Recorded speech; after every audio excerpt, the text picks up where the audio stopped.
할렐루야. 감사합니다.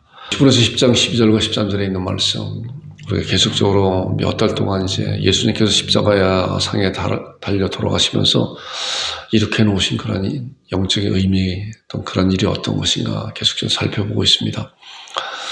하나님 보좌 우편에 앉으신 예수님이라고 하는 그런 제목을 가지고 함께 은혜를 나누고자 하오니, 여러분들 말씀에 기울이시고 아멘 할 수 있는, 아멘으로 말씀을 받는 여러분들이 되기를 주님으로 축원드립니다. 본문에 있는 말씀 보니까, 오직 그리스도는 죄를 위하여 한 영원한 제사를 드리시고 하나님 우편에 앉으사 그 후에 자기 원수들을 자기 발등상 되게 하실 때까지 기다리시나니. 12절에 보니까 오직 그리스도는 죄를 위하여 한 영원한 제사를 드리시고 그랬잖아요. 그래서 여기까지는 이제 지난주까지 말씀을 나눴어요. 그리고 그 이후에 영원한 제사를 드리시고 뭐 하셨나 보니까 하나님 우편에 앉아 계셨다. 그래서 하나님 우편에 앉아 계신 그런 영적인 의미와, 또 앉아 계셔서 또 무엇을 하고 계시고, 또 앉아 계시면 하실 것인가, 앞으로 어떻게 일어날 것인가에 대한 것을 우리가 말씀을 통해서 잘 살펴봐야 돼요. 그래서 오늘 성경을 통해서 예수님께서 우편에 앉아 계시면서 어떠한 계획을 하시고, 또 우리들에게 주어지는 그런 의미가 어떤 것인가 잘 살펴보는 여러분들과 제가 되기를 주님으로 축원드립니다. 자, 지난주에 있는 그런 말씀을 잠깐 또 짧게 이제 요약을 해보면 그래요. 자, 구약의 제사, 그리고 신약의 제사, 예수 그리스도의 제사라고 그랬잖아요. 신약의 제사는 예수님의 제사. 그래서 구약의 제사는 불완전한 제사라고 그랬잖아요. 불완전한 제사. 또 신약의 제사는 완전한 제사. 예수님의 제사는 완전한 제사라고 그랬어요. 그래서 구약에서 가리키는 그러한 모든 제사의 그런 방법은 바로 예수님의 완전한 제사를 가리키는 이정표요 화살표라고 했기 때문에 우리가 그 말씀을 지난주에 함께 은혜를 나눴습니다. 그럼 불완전한 제사가 어떤 것인가? 제가 몇 말씀을 함께 이렇게 봤습니다. 불완전한 제사가 어떤 것인가 이렇게 말씀을 봤을 때, 자, 보니까 구약의 제사는 이제 불완전한 제사라고 말씀하고 있는데, 자, 불완전한 제물. 그래서 제사라고 하는 것은 크게 이제 세 가지 종류이잖아. 세 가지. 제물이 있어야 되고, 또 뭐예요? 제사장이 있어야 되고, 또 성전이 있어야 되잖아요.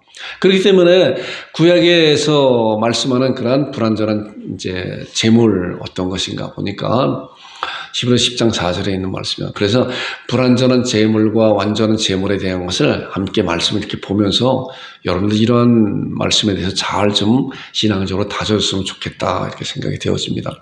자, 히브리서 10장 4절에 보니까 이는 황소와 염소의 피가 능히 죄를 없이 하지 못함이라. 우리 지난 주간에 이 말씀 같이 함께 나눈 생각이 들죠. 자, 이거 보니까 어떤 동물이든 간에 능히 죄를 없이 하지 못한다. 그렇기 때문에 구약에 드려지는 그런 제물들은 한시적이다. 영원성이 없는 것이다. 라고 성경을 통해서 분명하게 말씀하고 있어요.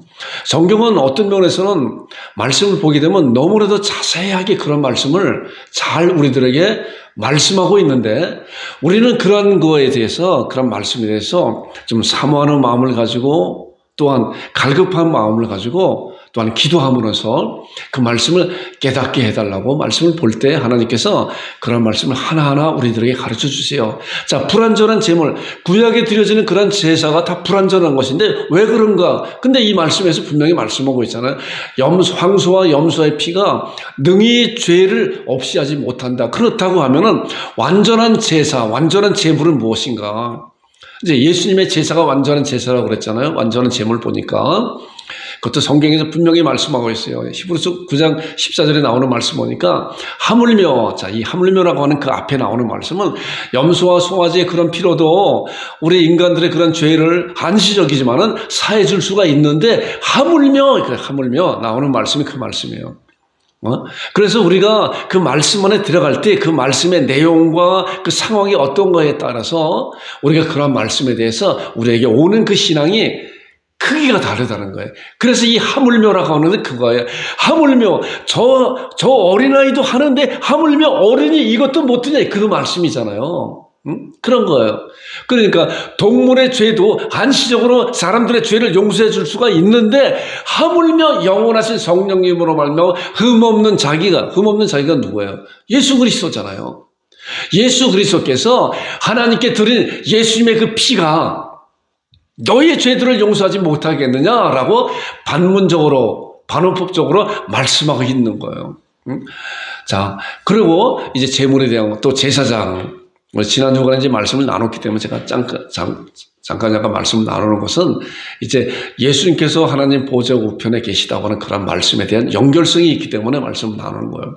자, 불완전한 제사장이 그랬다고 그랬잖아요. 보니까 제사장 된 그들의 수요가 많은 것은, 그래서 제사장 된 수요들이 많잖아요. 레위의 후손들, 특별히 아론의 자손들이 이제 제사장들이 됐잖아요. 그들의 수요가 많은 것은 어떻게 해요?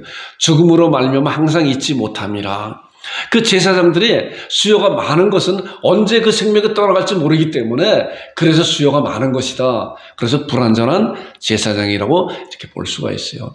또 그들은 누구나가 다 이 생명이 이 세상에 왔다가 한 번은 다 가는 생명이기 때문에, 그런데 이제 완전한 제사장은 누군가? 자, 불완전한 제사장과 완전한 제사장을 대비하는 거예요. 보니까 히브리서 7장 24절에 그런 말씀이 있어요. 예수님은 영원히 계심으로, 자, 예수님은 지금도 살아 계셔서, 아까 하나님 보좌 우편에 계시다 그랬잖아요. 영원히 살아 계셔서 성령님으로 말미암아 성삼위 하나님이 우리와 함께 계신다고 말씀하고 있는 거예요. 그래서 믿음이라고 하는 것이 얼마나 중요한 것인가, 이런 것을 신앙하고 하나님 앞에 드려지는 그런 믿음과 하나님 앞에 찬양과 기도하는 그런 것이 얼마나 귀한 것인가. 이 말씀을 보니까 예수님은 영원히 계심으로 그 제사장 직분도 갈리지 않는다. 그렇기 때문에 예수님 한 분만으로 만족하다, 한 분만으로 충분하다는 거예요. 대제사장은 이제 예수님으로 말미암아 그때부터 지금까지 대제사장의 역할을 하고 계신 한 분, 예수님은 살아 계시기 때문에. 그런데 구약에서 드려지는 그 제사장들은 뭐예요? 죽음으로 말미암아, 다르잖아요. 죽음으로 말미암아. 그런데 예수님은 영원히 살아 계시기 때문에 다른 제사장이 필요 없다라고 하는. 그래서 바로 예수님은 완전한 제사장이다. 그 다음에 성전도 생각이 나죠. 말씀 보니까 그들이 섬기는 것은, 구약에서 섬기는 그런 것은 하늘에 있는 것은 모형과 그림자. 그랬잖아요. 이제 출애굽했을 때 이제 장막을 이동식 장막했다가 이제 다윗이 준비하고 다윗의 아들 솔로몬 왕이 예루살렘에 성전, 고정 성전을 지었잖아요. 그런데 그런 것은 다 뭐예요? 하늘에 있는 것들의 모형과 그림자라. 아파트로 따지게 되면 모델 하우스다, 모델 하우스. 실체가 지어지기는 이제 모델 하우스는 아무리 잘 화려하게 꾸몄다고 해도 헐어지는 거잖아요. 헐어지는 거예요. 그래서 불완전한 성전이 그거예요. 완전한 성전은 뭐예요? 완전한 성전을 보니까 말씀에서 정말 정확하게 말씀하고 있는 거예요. 성경 말씀을 통해서. 그리스도께서 참 것의 그림자인 손으로 만든 성소, 모형과 그림자에 들어가지 아니하시고 바로 그 하늘에 들어가셨다. 하늘에. 자, 그렇기 때문에 모형과 그림자, 이 지상에 있는 그런 성전과 그런 장막, 그런 것은 다 하늘의 그런 모형으로 지어진 것이고, 이제 하늘의 그런 모형, 참 제물과 완전한 제사장과 완전한 그 제사를 드린 그런 예수님께서 이제 완전한 성전에 들어가셨다라고 이렇게 말씀하셨어요. 그러면서 이제 그러므로 불완전한 제사는 어떤 거라고 했어요? 히브리서 10장 1절, 제가 이 말씀을 나누면서 여러 번 여러분들에게 인용을 했어요. 굉장히 포인트 되는 그런 말씀이기 때문에. 불완전한 제사는 뭐예요? 율법은 장차오는 것 좋은 그림자일 뿐이요 참 형상이 아니므로 해마다 늘 드리는 같은 제사로서는 나오는 자들을 어떻게 해요? 언제든지 온전하게 할 수 없다. 그렇기 때문에 구약에 드려지는 그런 제사는 불완전한 제사다. 자, 이 말씀을 통해서 그렇다고 하면 완전한 제사는 언제든지 온전하게 해놨다라고 하는 그런 말씀이잖아요. 자, 그러나 예수님의 완전한 제사는 어떤 것인가? 자, 여러분들 이 말씀은 좀 마음에 잘 기억하고 아멘으로 받는 여러분들이 되기를 주님으로 축원드립니다. 자, 이제 나오는 말씀 보세요. 히브리서 10장 14절인데, 자, 완전한 제사. 완전한 제사. 예수님께서 완전한 제물과 또한 완전한 대제사장과 이제 완전한 그 하늘에 있는 성소에 들어가셨잖아요. 제사를 통해서. 그래서 이제 히브리서 10장 14절에 나오는 말씀 보니까 그가 거룩하게 된 자들 한 번의 제사로, 단번의 제사. 예수는 단번의 제사. 구약에서는 그런 제사가 매년 또한 날마다 드려지는 그런 제사였었지만은, 그러나 예수님의 그런 제사는 한 번의 제사로 어떻게 해요? 영원히 온전하게 하셨느니라. 아멘으로 받는 여러분들과 제가 되길 주님으로 축원드립니다. 예수 그리스도의 한 번의 제사로, 예수 그리스도께서 한 번의 제사는 어떤 거라고 그랬어요? 하나님 앞에 온 세상 사람들의, 여러분과 저의 그런 죄를 하나님 앞에 대신 제물로 드렸다는 거 아니에요? 그래서 이 말씀이 한 번의 그 단번의 제사로 영원히 온전하게 하셨다. 아까 보니까 율법의 제사는 그림자 율법은 참 형상이 아니므로 언제든지 나오는 자들은 온전케 할 수 없다라고 그랬는데, 예수 그리스도의 그런 제사는 영원히 온전케 하셨다. 아멘으로.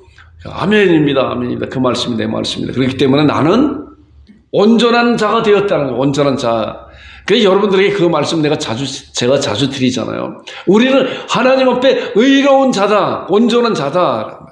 하나님께서 우리에게 의롭다 칭해 주셨기 때문에, 왜요? 예수님으로 완전한 제물로 말미암아, 제사로 말미암아 우리를 영원히, 그때로부터 지금까지 영원히 온전케 하신 것이 그 효력이, 주님이 오시는 그날까지 효력이 발생되고 있는 것이에요. 이런 사실을 잘 마음에 신앙하는 여러분들과 제가 되기를 주님은 축원드립니다. 자, 예수님의 구속으로 주어진 은혜, 이제 이 말씀도 잘 많이 말씀을 나눴죠. 지난주에도 말씀 나눈 것이 10장 17절 18절. 항상 이 말씀을 제가 많이 이제 여러분들에게 강조하고 가능한 말씀을 좀 마음에 잘 받으세요. 또 필요하면은 말씀을 계속 묵상하고, 그 말씀이 내 말씀입니다. 말씀대로 포인트 말씀이 이 말씀이에요.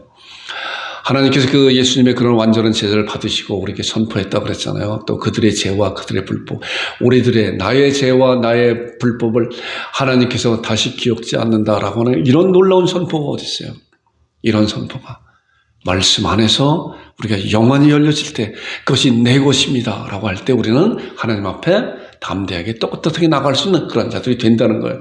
그래서 이것들을 사하셨으니 다시 죄를 위해 제사 드릴 거 이제 없다, 필요 없다, 영원한 속죄를 이뤘기 때문에 이제 다시 지옥으로 가는 그런 죄는, 이제 죄인된 그런 아담으로부터 물려받은 그런 죄인된 그런 죄인은 다 옛사람이 끝나버렸기 때문에 이제 새로운 거듭난 하나님의 백성들이 됐고 구원받은 자들이 됐기 때문에 이제 그것을 위해서 다시 하나님 앞에 제사 드릴 필요가 없는 것이다. 왜냐하면은 예수님의 그런 제사는 완전한 제사고 단번에 영원한 그런 효력이 있는 그런 제사이기 때문에 그 제사를 하나님이 받으시고 우리들에게, 여러분들에게, 온 백성들에게 너희 죄와 너희 불법을 내가 다시 기억지 않겠다라고 하는 놀라운 선포를 하신 것을 우리가 이러한 말씀을 통해서 아멘으로 받는 거예요. 아멘으로 받는 거예요. 그리고 이런 말씀을 잘 신앙으로 다져질 때 우리의 믿음의 뿌리가, 우리의 신앙이 절대로 흔들리지 않아요. 그래서 어느 사람이든 간에, 어느 누구든 간에, 어느 하나님의 자녀들은 항상 말씀 위에 서려고 발버둥 쳐봐야 돼요. 이 목사도 그랬어요. 목사도. 그 전부터 저는 성경 교사를 정말 잘 만났다 그랬잖아요. 정말로 하나님 말씀에 서야 됩니다. 말씀에 서야 됩니다. 말씀에 서서 세상을 볼 줄 아는 그런 눈이 열려야 됩니다. 그렇기 때문에 하나님께서 우리에게 주신 놀라운 하나님의 음성이잖아요, 이 말씀이. 그런데 이 말씀은 다 뒷전에 놔두고 다른 거에 대해서 너무나도 소중한 시간에 우리가 일주일에 주일날 함께 예배 1시간 이렇게 예배 드리잖아요. 얼마나 소중한 이 시간이에요. 일주일 동안 저도 장사를 거의 한 30년 해봤고, 그리고 직장 생활도 한 10년 해봤잖아요. 그래서 얼마나 몸이 피곤하고 힘들고 그런 거 다 알아요. 직장 생활 가운데 또한 주일돼도 집에 와도 직장에 있었던 마무리 못한 그런 생각이 들고, 장사할 때도 그래요. 그 손님이 와서 뭘 주문했는데 이거 내일까지 갖다 줘야 되는데 어떻게 해야 될까? 어떻게 준비해야 될 건가? 그 생각이 계속 머물고 있는 거예요. 그러면서 주일날 또 예배드리러 오게 되면은 그런 복잡한 그런 마음 가운데 이렇게 있다는 것을 제가 너무나도 잘 알지만은, 그러나 우리가 이렇게 하나님 앞에 드려진 이 시간이 얼마나 소중한 시간이고, 이 시간에 우리 살아계신 하나님께서 우리의 예배를 받으신다고 하는 그런 놀라운 신앙을 가지고 우리가 하나님 앞에 예배드리는 거란 말이에요. 그렇기 때문에 우리가 찬양을 드리도 감사함으로 기쁨으로 마음을 다해서 드리고 기도하고 말씀을 받을 때도 제가 그 말씀을 받겠습니다. 아멘으로 받을 때 우리의 신앙이 하나님께 그런 아멘을 통해서 놀라운 은혜를 우리에게 부어주어요. 제가 이 말씀도 지난 주간에 함께 은혜를 나눴지만은 정말 그런 거예요. 우리 성령님께서 이 시간 우리의 마음을 열어주시고 또 살아계신 하나님의 말씀을 잘 받는 여러분과 제가 되길 주님으로 축원드립니다. 자, 그러면서 19절에 이제 나오는 말씀이 그 말씀이에요. 그러니까 그러므로 형제들아, 그렇기 때문에 형제들아, 우리가 예수의 피를 힘입어 성소에 들어갈 담력을 얻었다. 그 길은 이제 예수님께서 그 길은 우리를 위하여 휘장 가운데 열어놓으신 새로운 살 길로 휘장 곧 육지라. 예수님께서 해놓으신 그런 놀라운 은혜로 말미암아 이제 우리는 하나님 앞에 담대히 나갈 수 있는 그런 놀라운 길을 예수님께 열어놓으셨다는 거예요. 이런 신앙을 할까, 이런 말씀을 할 때 우리의 영안이 열려서 이런 말씀을 통해서 내가 하나님 앞에 언제든지 나갈 수 있는 그런 길이 열어놓으셨구나. 말씀을 통해서 말씀하기 때문에, 그래서 우리는 그런 말씀에 신앙을 갖고 말씀에 서서 하나님 앞에 담대히 나가서 나의 상황 가운데 내가 어떤 잘못을 범하였다고 해도 하나님 앞에 나와서 내가 그런 잘못을 고할 때 우리 하나님께서는 잘했다고, 만일 우리가 우리 죄를 자백하면 저는 미쁘시고 의로우셔서 우리 죄를 사시며 모든 불의에서 우리 깨끗게 하신다고 하는 그런 놀라운 약속을 우리들에게 부어주시고 그 약속을 받고 우리의 마음을 새롭게 깨끗하게 또 해주시는 거예요. 지옥 가는 죄와 이런 것은 다르다고 제가 여러분들에게 많이 말씀드렸잖아요. 그렇기 때문에 하나님과의 화평을 누리는 그런 놀라운 삶이 우리의 삶 가운데서 이루어져야 된다는 거예요. 그리고 이제 이런 말씀을 통해서 이제 예수님께서 오직 그리스도는 죄를 위해 한 영원한 제사를 드리시고가 지금까지 이렇게 말씀 나눈 거예요. 지난주간에 말씀 나눴잖아요. 그리고 뭐 하셨냐? 하나님 우편에 앉으셨다. 승천하셔서 하나님 우편에 앉으셨다. 자, 하나님 우편에 앉으신 그런 의미가 무엇인가 말씀 나눌 거예요. 자, 그리고 나오는 말씀, 그 후에 자기 원수를 자기 발등상 되게 하실 때까지 기다리시는 이 13절에 나오는 말씀은 다음 주에는 우리 선교사님 오셔서 선교 보고 할 텐데 그 다음 주에 이제 말씀 나눌 거예요. 자, 하나님 우편에 계신 우리 예수님께서 왜 하나님의 우편에 앉아 계시고 어떤 과정을 통해서 하나님 우편에 앉아 계신 것인가?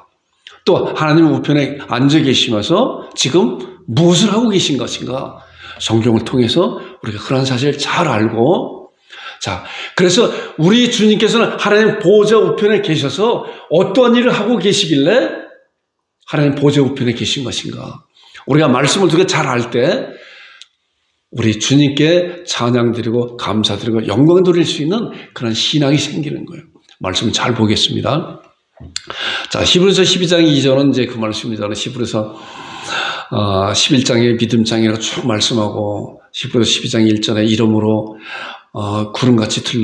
우리에게 구름같이 둘러싼 허다한 증인들이 있으니 얽매이기 쉬운 죄와 무거운 짐을 벗어버리고 인내로서 우리 앞에 당한 경주를 하며, 우리의 삶의 경주라 그랬잖아요.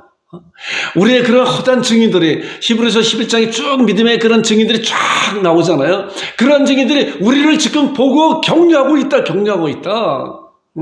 그렇기 때문에 우리 앞에 인내로서 우리 앞에 당한 그런 경주를 인내로서 감당하라. 그리고 나오는 말씀이 이제 2절 나오는 말씀이에요. 그리고 믿음에 경주하면서 믿음의 주여 또 온전케 하신 이는 예수님을 바라봐라. 자, 예수님이 어디 계시려? 예수님을 바라보라 그랬어요. 자, 우리가 삶 가운데서 인내로 경주하는 그런 가운데서 여러 가지 상황이 다 다르잖아요. 각자가 상황이 그런 다른 가운데 우리 앞에 닥쳐지는 그런 상황 가운데서 우리는 그럴 때마다 우리 주님을 바라보라 라고 말씀하고 있는 거예요. 자, 그 주님께서, 우리 예수님께서 어디 계신가 봤더니 하나님 보좌 우편에 앉으셨다. 자, 하나님 보좌 우편에 어떻게 앉으셨나 보니까 그는 그 앞에 있는, 예수님은 그 앞에 있는 기쁨을 위하여, 자, 예수님도 우리 사람들과 같이 이런 육신이 있고, 유한한 육신이 있고 이 세상에 오셨잖아요. 그래서 혈과 육을 가지셨잖아요, 예수님도. 그렇기 때문에 예수님도 그 앞에 있는 기쁨을 위하여 십자가를 참으사 부끄러움을 개의치 아니하셨으니. 자, 이런 말씀을 통해서 보니까 예수님도 미래를 바라보면서, 미래에 약속된 그런 것을 바라보면서, 그러면서 현재의 그것을 인내로서 참아냈구나라고. 그는 예수님의 그 앞에 있는 기쁨을 위하여, 그 앞에 있는 기쁨은 뭐예요? 하나님의 보호자 우편에 앉으신 그런 놀라운 약속된 그런 약속을 받고, 그리고 그것이 눈앞에 펼쳐지지 않지만 이것이 나에게 주어진다고 하는 그런 약속을 믿고 십자가를 참고 부끄러움이 개의치 아니하셨다는 거예요. 그렇기 때문에 믿음이라고 하는 것은, 믿음은 우리 눈앞에 펼쳐지는 것이 믿음이 아니에요. 믿음이라고 할 수도 있지만 그것이 진정한 믿음이 아니라, 눈앞에 펼쳐지는 것은 신앙을 갖고 있는 자들, 안 갖고 있는 자는 다 믿어요, 그거는. 왜? 내 눈에 보이기 때문에. 그러나 보이지 않고 말씀을 통해서 약속된 그런 말씀을 정말 믿는. 그렇기 때문에 히브리서 11장 1절에 믿음은 바라는 것들의 실상이요, 보지 않는 것들의 증거라고 말씀하고 있는 거예요. 이것이 믿음이라는 거예요. 믿음은 바라보는 것들의 실상, 실제로 이루어진 것, 아직 이루어지지 아니하지만 말씀을 통해서 주어진 그 말씀이 내 앞에, 눈앞에 보이는 것 같이 믿는 것이 바로 믿음이라고 하는 것이고, 예수님도 그 앞에 있는 기쁨을 위하여 십자가를 참으사 부끄러움에 개의치 아니하셨더니 하나님 보호자 우편에 앉으셨다라고 하는 거예요. 우리가 이런 것을, 제가 이제 이런 말씀을 이렇게 생각을 해보면서, 이거 주님이시니까 그렇게 하시지 않았나라고 이런 생각이 이렇게 들을 수 있어요. 그런데 주님만이 그렇게 하신 것이 아니라 우리 믿음의 선진들도 그랬다는 거예요. 대표적으로 사도 바울이 디모데후서 4장 7절 8절 그 말씀하고 있잖아요. 내가 선한 싸움을, 이제 말씀 보겠습니다. 4장 7절 8절을 보니까 내가 선한 싸움을 싸우고 나의 달려갈 길을 마치고 믿음을 지켰으니 그러잖아요. 사도 바울이 삶 가운데서 선한 싸움을 해요. 선한 싸움. 선한 싸움은 뭐예요? 선한 싸움. 우리도 선한 싸움을 하고 있는 거예요. 정말 주의 이름으로 그런 선한 싸움을 매일같이 승리하고 있는 것인가? 자, 선한 싸움의 승리가 뭐예요? 나를 내려놓는 것이잖아요. 사랑이잖아요, 사랑. 그래서 사랑은 뭐예요? 고린도서 13장에 보니까 사랑은 오래 참고, 사랑은 온유하며, 사랑은 투기하지 않으며, 자랑하지 않으며 하고, 불의를 기뻐하지, 진리를 기뻐하며, 그럼 모든 것을 믿으며, 모든 것을 참으며, 모든 것을 견디느니라. 바로 선한 싸움을 싸우는 그런 실제적인 그런 우리의 삶 가운데 일어나는 것이에요. 자, 사도 바울이 내가 선한 싸움을 싸우고 나의 달려갈 길을 마치고 믿음을 지켰다. 자, 왜 선한 싸움을 믿음을 지켰냐 보니까 그 뒤에 이걸 바라봤잖아요. 이제후로는 나를 위해 의의 면류관이 예비되었으므로 주 곧 의로운 재판관이 나타나 그날에 내게 주실 것이다. 아까 예수님께서는 믿음의 주 또 온전케 하시니 예수를 바라보자. 그는 그 앞에 있는 즐거움을 위해 십자가를 참으사 부끄러움을 개의치 아니하시니 하나님의 보좌 우편에 앉으셨다고 그랬는데, 부끄러움을 참고 그런 걸 개의치 아니한다. 사도 바울도 뭐예요? 의의 면류관이 예비되었다고 하는 것은 당장 눈앞에 오는 건 아니지만은 나의 생명이 떠나갈 때 우리 주님께서 의의 면류관을 나에게 씌워주신다고 하는 그런 놀라운 약속을 믿고 선한 싸움을 싸우고 달려가기를 마쳤다라고 하는 거예요. 그런데 이러한 말씀이, 이런 놀라운 약속이 사도 바울에게만 주신 것이 아니라 그 뒤에는 나오는 말씀이 그거라고 그랬잖아요. 내게만이 아니라 주의 나타나심을 사모하는 모든 자에게도. 마찬가지로 이런 말씀을 통해서 볼 때 저도 그렇게 하겠습니다. 저도 그렇게 하겠습니다. 사도 바울과 같이 나의 선한 싸움을 싸우고 내가 달려갈 길을 마치고 믿음을 지키겠습니다. 왜냐하면 주님께서 사도 바울에게 주신 의의 면류관이 저도 그걸 사모합니다 라고 우리는 이 삶을 살아내야 되는 거예요.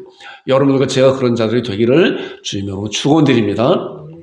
자, 그 다음에 보니까 예수님께서 하나님 보좌 우편에서 행하시는 일이 어떤 것인가. 자, 보겠습니다. 성령님을 보내셨다. 성령님을. 자, 말씀을 통해서 이 말씀을 확인해 볼 거예요. 예수님께서 죽음과 부활을 통해서 40일 동안 지상에 계시다가 승천하셨잖아요. 그리고 하나님 보좌 우편에 계시다고 그러잖아요. 예수님이 승천하시고 당시에 많은 500의 형제를 다 보았는데, 다 보았잖아요. 자, 그리고 하나님 보좌 우편에 앉으셨다고 그러면 아무도 몰라요. 누가 알아요? 그러나 말씀을 통해서 알잖아요.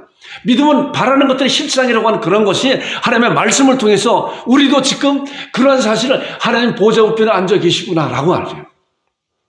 믿잖아요. 자, 그 믿음을 어떻게 우리가 믿었나?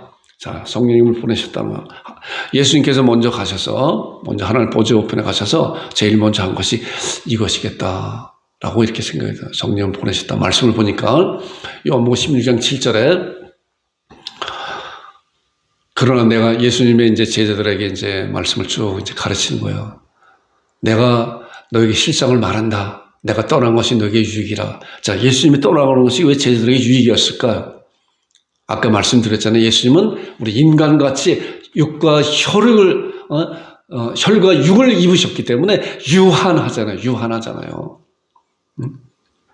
갑자기 어디 이렇게 갈 수 있는 그런 것이 아니 되잖아요. 그런데 내가 떠나가는 것이 너희들의 유익이라. 왜냐고 하면은 나오는 말씀이 내가 떠나가지 않으면 보혜사, 자, 보혜사. 예수님도 보혜사인데 다른 보혜사, 성령님은 다른 보혜사라고 말씀하고 있어요. 내가 떠나가지 않으면 다른 보혜사, 성령님이 너에게로 오시지 아니할 것이다. 자, 내가 가면 내가 성령님을 너에게 보낼 것이다.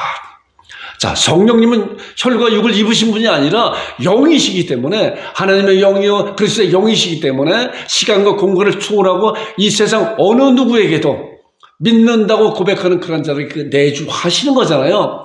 이런 분이 오실 것이다. 그리고 이제 요한복음 14장 12절인가 그 말씀을 보니까 믿는 자들, 나를 믿는 자는 내가 하는 일도 할 것이요 나보다 더 큰 일도 할 것이다 라고 예수님께서 제자들에게 말씀하고 있어요.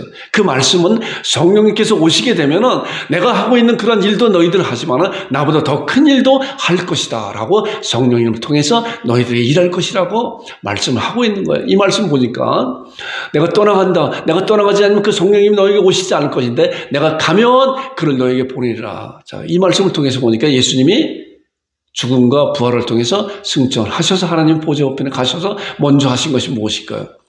성령님을 이 세상에 보내셨다고 이 말씀을 통해서 우리가 암시적으로 알 수 있잖아요. 자, 그 다음에 나오는 말씀 보니까 고린도서 2장 이제 9절부터 쭉 나오는 말씀은 제가 이제 길어서 10절 말씀을 이렇게 보겠어요. 9절은 그 말씀이에요. 하나님이 자기를 사랑하는 자들을 위해서 예배하신 모든 것은 눈으로 보지 못하고 귀로도 듣지 못하고 마음으로 생각지 못하였다 한것 같은 일하는 거예요. 하나님이 자기를 사랑하는 자들을 위해서 예배하신 모든 것은 우리가 눈으로 마음으로 생각지 못한다.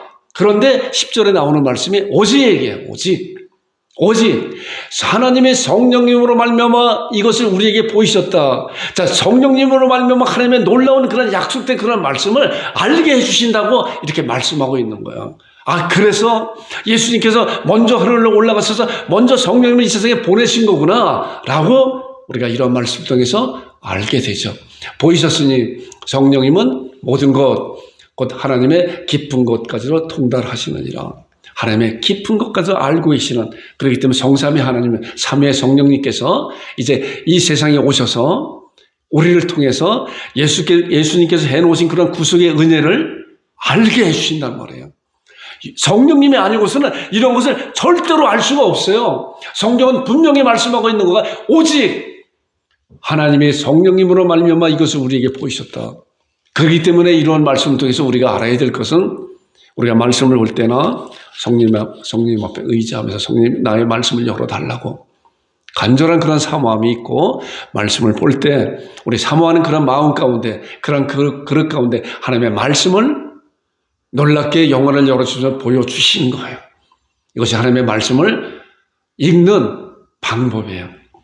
자, 그 다음에 그리고 이제 12절에 쭉 나오는 말씀 그거 아니에요. 우리가 세상의 영을 받지 않냐고 하나님께로 온 영을 받았으니 성령님을 받았으니 그러잖아요.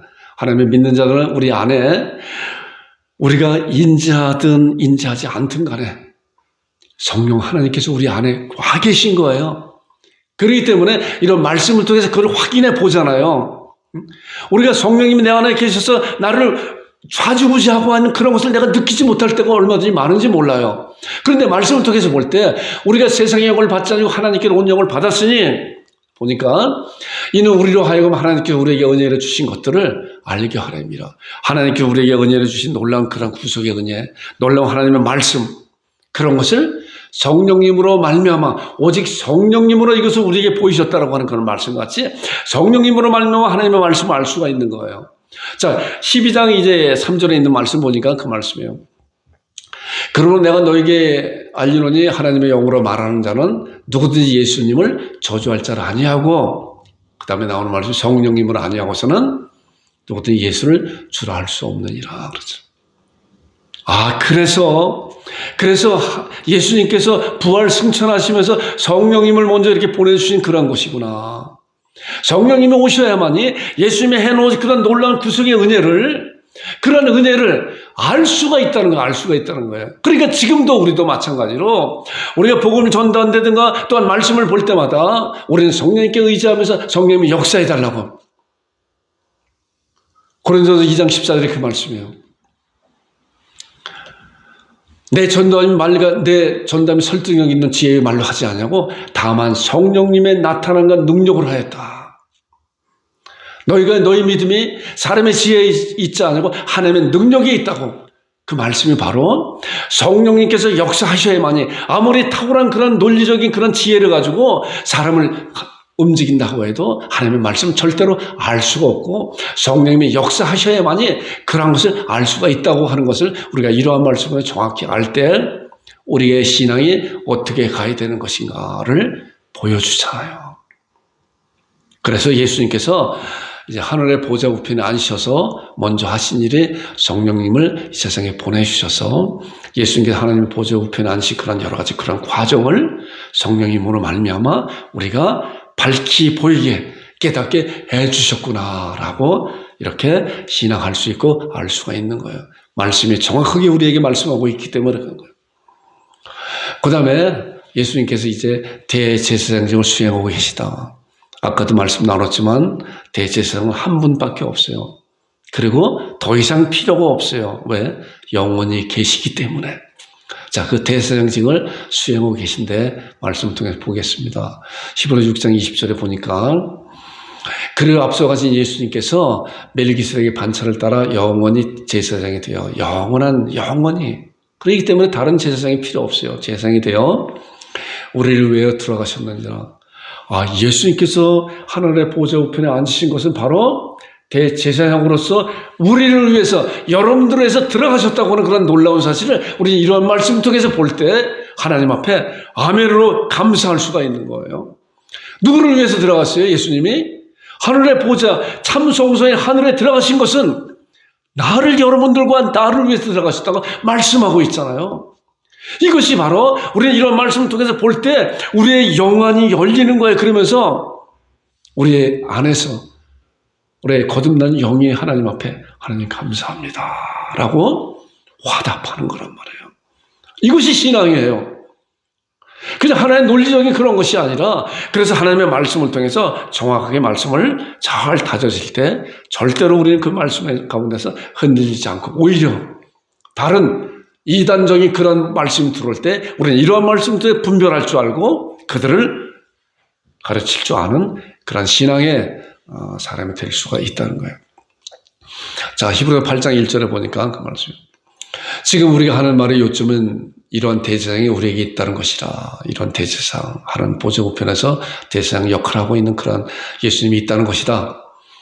그는 하늘에서 지극히 크신 이의 보좌 우편에 앉으셔서 대제사장 직분을 감당하고 계시다 하는 거예요. 이런 사실을 잘 다져지는 여러분과 제가 되기를 주님으로 축원드립니다. 그래서 히브리서 4장 16절에 이제 그거예요. 그러므로 우리가 긍휼하심을 받고, 이제 우리가 긍휼하심을 받고 때를 따라 돕는 은혜를 얻게요. 은혜의 보좌 앞에 담대히 나간다. 하늘의 보좌 우편에서 하나님께서 나를 위해서 들어가셨고, 여러분들을 위해서 들어가셨고, 거기서 대제사장 직분을 감당하고 있기 때문에 우리는 그러한 신앙을 가지고 긍휼하심을 받고 때를 따라 돕는 은혜를 얻게 은혜의 보좌 앞에 담대히, 그렇기 때문에 예수님의 피의 공로를 의지하여 우리가 하나님 앞에 나가고, 그리고 예수님의 그런 놀라운 놀라운 능력의 이름으로 하나님 앞에 기도할 때 우리 대제사장이신 우리 주님께서 그러한 직분을 우리에게 감당해 주신다고 하는 거예요. 그러면서 우리가 이러한 말씀을 통해서 그러한 신앙을 생각하면서 신앙을 다져지면서 내가 하나님의 보좌 앞에 담대히 나갑니다 라고 하나님 앞에 기도하면서 나아가는 여러분들과 제가 되기를 주님 여러분 축원드립니다. 이렇게 말씀을 붙잡고 말씀을 정확히 하고 하나님 앞에 우리가 나가고 기도할 때 우리는 절대로 흔들리지 않고 오히려 하나님 앞에 정확하게 설 수 있고 하나님 앞에 간절히 기도할 수 있는 그러한 것이 되는 거예요. 자, 그리고 우리 또 주님께서는 이제 중보 기도를 또 간구하고 계시다 하는 보좌 우편에서 말씀을 보겠습니다. 누구를 위해서 중보 기도하고 계신가 보니까 로마서 8장 34절을 보니까 누가 정죄로 죽으실 뿐 아니라 다시 살아나신 그리스도 예수시니 그는 하나님 우편에 계신 자요. 누구를 위해서요? 여러분들과 나를 위해서 간구하고 계시다는 거예요. 우리는 그런 사실을 잘 몰라요. 우리 예수님께서 하나님 보좌 우편에서 무엇하고 계신지 잘 모르는데 말씀을 통해서 보니까 나를 위해서 하나님 앞에 간구하고 계시는 분이시구나. 우편에 계시는 우리를 위하여 간구하시는 분이시구나 라고 우리가 신앙을 이 말씀을 통해서 정확히 할 때 내가 어느 사망에 이제 시편 23편이 다윗이 고백한 내가 사망의 음침한 골짜기를 달지라도 해를 두려워하지 않는 것은 주께서 나와 함께 하시리라. 주의 지팡이와 막대기가 나를 안위하신다고 하는 그런 놀라운 약속이 바로 우리 주님께서 어떠한 상황 가운데서 나를 위해서 기도하고 계시구나. 그리고 최선으로 우리 하나님은 가장 좋은 것으로 내 생명이 떠나가도 그것이 하나님의 가장 좋은 것이고 어떠한 것이든 간에 우리 하나님은 나를 인도하시는 거구나 라고 하는 그런 사실을 우리가 이러한 말씀을 통해서 알 수가 있고 신앙할 때 주님은 어떤 상황에서 나를 위해서 지켜보시면서 간구하고 계시구나 라고 하는 그런 신앙을 굳세게 다져지게 되고 여러분들과 제가 그런 자를 되기를 주님은 축원드립니다. 또 히브리서 7장 25절에도 같은 그런 내용의 말씀이에요. 보니까 자기를 힘입어 하나님께 나아가는 자들을 온전히 구원하실 수가 있으니 이는 그가 항상 살아계셔서 우리 주님께서 항상 살아계시다고 그거는 계속 말씀에 나왔잖아요. 그가 항상 살아계셔서 그들을 위해 간구하신다. 우리 주님께서 이 말씀을 통해서 보니까 우리를 위해서 간구하시는 그런 주님이시다라고 하는 그런 사실을 이 말씀을 통해서 알게 됩니다. 여러분의 굳건한 신앙을 다져지는 여러분들 되기를 주님으로 축원드립니다. 자, 그리고 심판주로 계시다. 예수님은 이제 보니까 성령님을 보내셨다. 대제사장을 감당하고 계시다. 또한 중보자로서 계시다. 그 다음에 심판주로 계신다. 심판주로. 자, 보세요. 마태복음 28장 18절을 보니까 예수님께서 나와 말씀하여 이르시되 이제 승천하시되 제자들에게 말씀한 거 아니에요? 하늘과 땅의 모든 것을 내게 주셨다는 거예요. 예수님께서 하늘과 땅의 모든 것을 내게 주셨으니 그러므로 너희는 가서 모든 족속으로 제자를 삼아 아버지와 아들과 성령님의 이름으로 세례를 주고 내가 너희에게 분부한 모든 거 가르쳐 지키하라. 볼지어다 세상 끝날까지 너희 항상 함께 있다고 놀라운 약속된 말씀을 주시면서 하늘과 땅의 모든 권세를 가진 주님께서 하나님 보좌 우편에서 이제 심판주로 기다리고 계시다는 거예요. 자, 다른 말씀 보니까 그는 하늘에 오르신 자요. 누가요? 예수님께서 하늘에 오르시고 하나님 우편에 계시니 천사들과 권사들과 능력이 우리 예수님 앞에 어땠어요? 예수님이 다 복종하느라. 하늘과 땅의 모든 권세를 가지셨기 때문에 천사들이나 권세나 능력이나 하늘에 있는 것이나 땅에 있는 것이나 모든 정사와 권세와 능력과 다 예수님의 이름 앞에 무릎을 꿇을 수밖에 없는 그런 놀라운 능력에 그렇기 때문에 하나님의 보좌 우편에 앉으셨다고 하는 것은 하나님으로서 그런 권세를 가지신 그런 것을 말씀하고 있는 거예요. 자, 그러면서 이제 심판주로 오신다고 하는 것은 요한복음 5장에 정확히 말씀하고 있어요. 보니까 아버지께서 아무도 심판하지 아니하시고 심판을 다 아들에게 맡기셨다. 아들에게 맡기셨다. 하나님께서 이제 정부 하나님께서 독생자 예수 그리스도 앞에 심판을 다 맡기셨다고 분명히 말씀하고 있기 때문에 그런데 그 심판이 언제 이루어질 것인가? 언제 이루어질까? 라고 우리가 생각해 볼 수 있고 또 그 심판을 우리 주님께서는 심판주로서 이제 기다리고 계시다라고 하는 그런 것을 생각해 볼 수 있습니다. 자, 예수님께서 이제 하나님 보좌 우편에서 지상 재림을 기다리고 계세요. 하나님 보좌 우편에서. 이런 말씀을 많이 말씀드렸기 때문에 이런 말씀에 대해서 이제 다음 주에 같이 은혜를 또 나눌 것이거든요. 지난 주간에도 요한계시록 22장 마지막 말씀했잖아요. 아멘 주 예수, 내가 속히 오리라, 내가 진실로 속히 오리라. 그랬을 때 우리 믿음의 사람들은 아멘 주 예수의 오시옵소서. 주 예수의 은혜가 모든 자에게 임할지어다라고 이렇게 말씀하고 있잖아요. 자, 예수님께서는 보좌 우편에서 지상 재림을 기다리고 지상 재림하실 때 심판주로 오시는 거예요. 초림하셨을 때 2000년 전에는 뭐예요? 구원주로 이 세상에 오셨지만은 고난과 십자가 죽음과 부활과 승천하심을 통해서 이제 그곳에서 심판주로 이 세상에 재림하신다는 거예요. 심판주로. 지금 말씀 봤잖아요. 아들을 다 하나님의 그런 심판의 권세를 아들에게 다 주셨다. 그래서 하늘과 땅의 모든 권세를 가지신 그 주님께서 이제 이 세상에 심판주로 오시는데 하나님을 믿는 우리 하나님의 백성들은 아멘 주 예수에 오시옵소서라고 하지만은 주님을 믿지 않는 자들은 영원한 형벌에 처하지는 그런 심판을 받을 수밖에 없는 그런 자들이 된다는 거예요. 자, 그래서 본문에 이제 말씀, 오직 그리스도는 죄를 위해 영원한 제사를 드리고 하나님 우편에 앉으사 여기까지 오늘 함께 은혜를 나눴어요. 그래서 다음번에는 그 후에 자기 원수들을 자기 발등상 되게 하실 때까지 기다리고 계시구나. 심판주로, 재림주로 기다리고 계시구나. 이것이 언제 오실 것인가. 다음번에 같이 말씀 나눌 것입니다. 그래서 이제 우리가 쭉 말씀을 나눴잖아요. 아담으로 말미암아 범죄된 그런 범죄함이 예수 그리스도께서 그런 구속의 은혜를 주셨는데 그 구속의 은혜를 어떤 과정을 통해 주셨나? 예수님의 그런 고난과 죽음과 십자가의 죽음과 부활을 통해서 그리고 오늘 함께 말씀 나눈 승천하는 보좌 우편에서 이제 그러한 일을 우리들에게 말씀하고 성령님이 이 세상에 보내주시고 그 다음에 대제사장 또한 중보자 또한 심판주로서 하나님 보좌 우편에 지금도 살아계셔서 그 직을 감당하고 계시다고 하는 그런 사실을 잘 신앙하고 이제 마지막 뭐예요? 재림만 남았어요. 이것이 믿음에 정말 소중한 거예요. 예수님께서 세상에 다시 오신다고 약속한 그런 놀라운 약속. 구약 시대에는 예수님께서 구원주로 오신다고 하는 그런 메시아가 오신다고 하는 것을 사모하고 기다렸잖아요.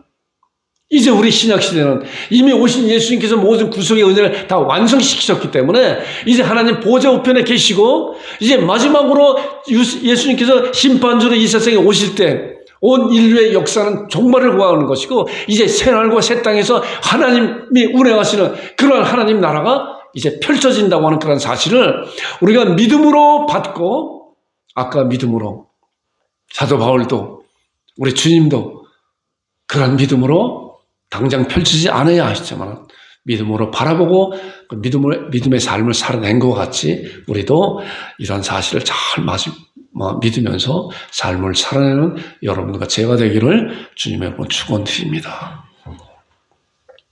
우리 기도하겠습니다.